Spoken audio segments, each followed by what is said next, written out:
Okay, so confidence intervals for proportions. We've done confidence intervals for means, and now we're going to look at confidence intervals for proportions, another sample statistic, sample proportions.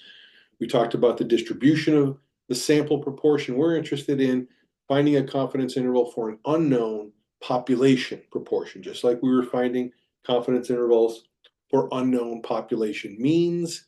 We went through that. Now we're looking at a different parameter, the population proportion, and a different sample statistic, the sample proportion. Okay, so this is going to be a little bit nicer, well, not nicer, but a little bit less involved than the confidence intervals for means, because recall, for the means, there were two cases. One where we knew the population standard deviation, and we used z-critical tables and the standard normal idea. Whereas if we did not know the population standard deviation, we had to use the sample standard deviation, and that led us to the t distribution and the use of t critical values. Here, we only have z critical values. So that makes this half as involved. So recall, lowercase p is the population proportion, and when we're talking about confidence intervals, we're not going to know what that population proportion is. That's why we're coming up with a confidence interval for that unknown population parameter. So we look at a sample proportion. That's the p hat, right? The p with the little caret top on top of it. So we call that p hat, and that's the sample proportion. The only other thing we need to do this work is the sample size. And we talked about how the sample proportion was normally distributed with the mean of the population proportion. Again, in this case, we don't know the population proportion. And the standard error of that distribution was this expression, or is this expression, the square root of p hat times 1 minus p hat, all of that divided by n, and we take the square root of that entire ratio. So when we talk about a C level, we're talking about our usual 90% confidence interval, 95% confidence interval, 99% confidence interval. That's the C that we're talking about there. And again, we can find an 82% confidence interval if we wanted. We would just have to pick out the correct z-critical values. But again, the most common z-critical values, and these are the same as the ones we used with the means. For 90%, we're going to use 1.645. For 95%, 1.96, and for 99%, 2.575. So remember, again, we can find any level confidence interval we like. These are the three most common. All right, so this is the form for the confidence interval. The center of our confidence interval is going to be our sample proportion.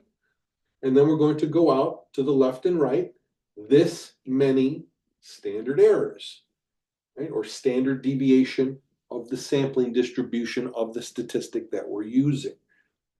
So other than that, it's very similar to the confidence intervals for means, but again, all we need is the sample proportion and the sample size, and that's all, and the z-critical, right? So we need the sample proportion, which is here, here, and here.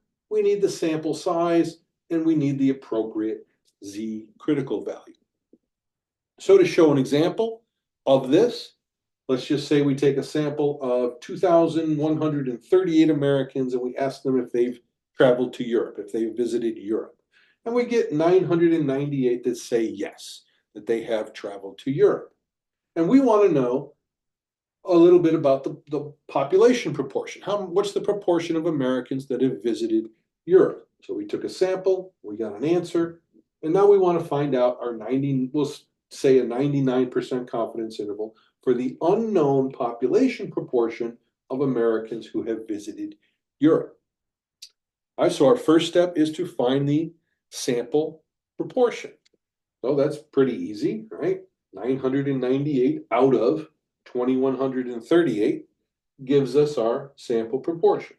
And a general rule for these proportions is 4 decimals. If you're not told otherwise, go to 4 decimals. So 46.68%, and I just made these numbers up. This is nothing official, but in our example, 46.68% or 0.4668 is the proportion, sample proportion of Americans who have visited Europe. And now we have the sample size, and now we have the sample proportion. So we have everything we need to come up with our 99% confidence interval.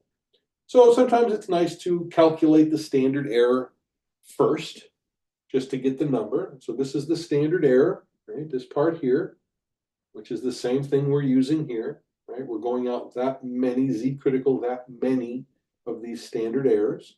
So if we calculate this number, we put p hat here, 1 minus p hat, so 1 minus 0.4668 is going to give us 0.5332. We multiply those two numbers together, divide by the sample size, and then take the square root of that ratio, and we end up with this number 0.0108. So now we have this part. We already had this, so the only thing left is the Z critical. Well, hopefully at this point we're starting to memorize these numbers. But if you don't, obviously you can just look it up. 99% Z critical is 2.575. So we're all set to find our confidence interval. Our 99% confidence interval for the unknown population proportion.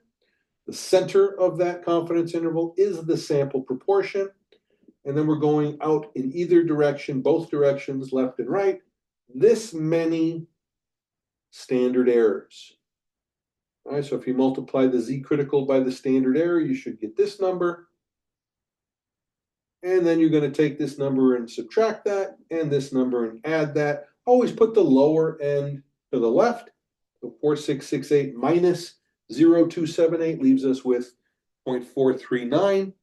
And 4668 plus 0.0278 gives us 4946.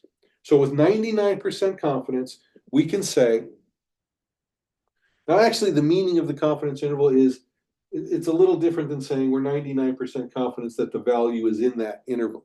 Technically, when we construct these confidence intervals, we're saying if we constructed a confidence interval in this fashion and took, an infinite number of samples and got, an infinite number of p hats and constructed confidence intervals in this way, 99% of those confidence intervals would contain the actual unknown population parameter. It's a definition thing. All I want you to do is be able to construct the confidence interval. But realize that's what's going on. We're saying if we use this method over an infinite time period, again, theoretically, the actual unknown population parameter would be in those confidence intervals 99% of the time. All right, so that's it. Population proportion, sample size. This is the sampling distribution of the sample proportion. This is the formula for the confidence interval for a population proportion. We construct that, we take a sample, we calculate the sample proportion, we calculate the standard error, we put those into the formula for the confidence interval, and we come up with our confidence interval for proportions. All right, good times. See you next time.